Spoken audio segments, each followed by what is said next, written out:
All right, today's question is what happens when people reject God's appointed leadership? We're in Numbers chapter 16, and it's one of them chapters where God makes it crystal clear. He picks the leaders, not man. This is a full-blown rebellion led by some men who thought that they could do ministry without God's permission, and it don't end well. In verses 1 through 3, we see Korah's rebellion. So it starts like this. One day, Korah conspired with Dathan and Abiram and On. They incited a rebellion involving 250 other leaders. Now hold up. These weren't just random troublemakers. These were well-known men, influential leaders. And what do? They confront Moses and Aaron and they say, you've gone too far. The whole community is holy, every one of them, and the Lord is with us. What makes you think that you're better than the rest of us? And here's what they're saying in plain English. Who made you the boss? But the real problem wasn't with Moses. It was with God's order. Korah didn't want to follow. He wanted position without submission.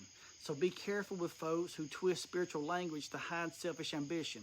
Verse 4, we see Moses falls on his face. So Moses don't argue. He hits the dirt because Moses knows that this ain't about ego. It's about rebellion against the Lord. Verses 5 through 11, we see God will make it clear. So Moses says in the morning, the Lord will show who belongs to him. He tells them, bring your censers, put incense in them, and come stand before the Lord. Now watch this. Moses points out that Korah already had a role. He's a Levite, chosen to serve at the tabernacle. But that wasn't enough. He says, isn't it enough that God has set you apart? Must you also seek the priesthood? See, when pride takes over, you despise the blessing that you already have, chasing after somebody else's. Verses 12 through 15, we see Dathan and Abiram disrespect Moses.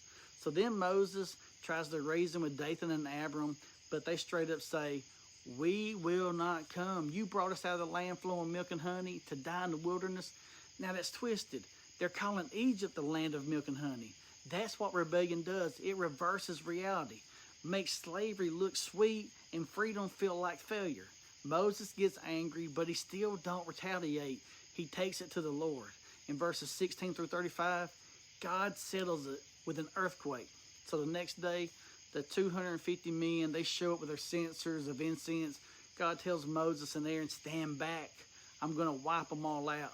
But Moses pleads again for mercy. He says, Lord, don't punish everybody for the sin of a few. God says, fine. Tell everybody to get away from Korah's tent. Then Moses gives the people a test. If these men die a normal death, then the Lord didn't send me. But if the earth opens up and swallows them alive, then you'll know they have treated the Lord with contempt. And right then, boom, the earth splits open, swallows Korah, Dathan, Abiram, their families, their tents, everything. Fire comes down, burns up the 250 leaders who brought unauthorized fire. Let me tell you, God don't play about his holiness or his leadership.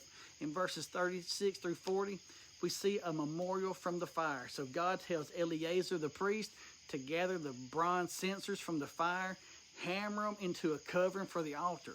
Why? He says, let them be a warning to the people of Israel. It's a visual reminder. Don't come near the holy things unless God called you. This wasn't about exclusion. It's about order and obedience. In verses 41 through 50, they still complain, and a plague starts.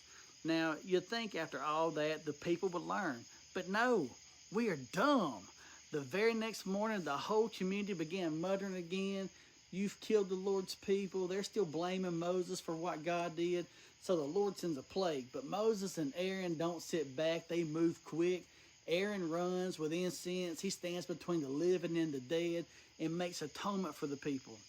The plague had already begun, but it stopped when Aaron stood in the gap. 14,700 people died that day, but many more were saved because a faithful priest ran into the middle of judgment and interceded. That's a picture of Jesus, the true high priest who stood between the living and the dead and made peace through his blood. So what's number 16 teaching us? First, rebellion against God's order is rebellion against God himself. Second, just because you're religious don't mean that you're right. Third, be thankful for your role and don't covet somebody else's calling. And fourth, listen, when judgment falls, what saves people ain't their position. It's a priest who intercedes. So let's stay humble, stay submitted, and thank God for Jesus, our greater Aaron, who stands in the gap for sinners like you and me. And keep reading your Bible, and don't be dumb.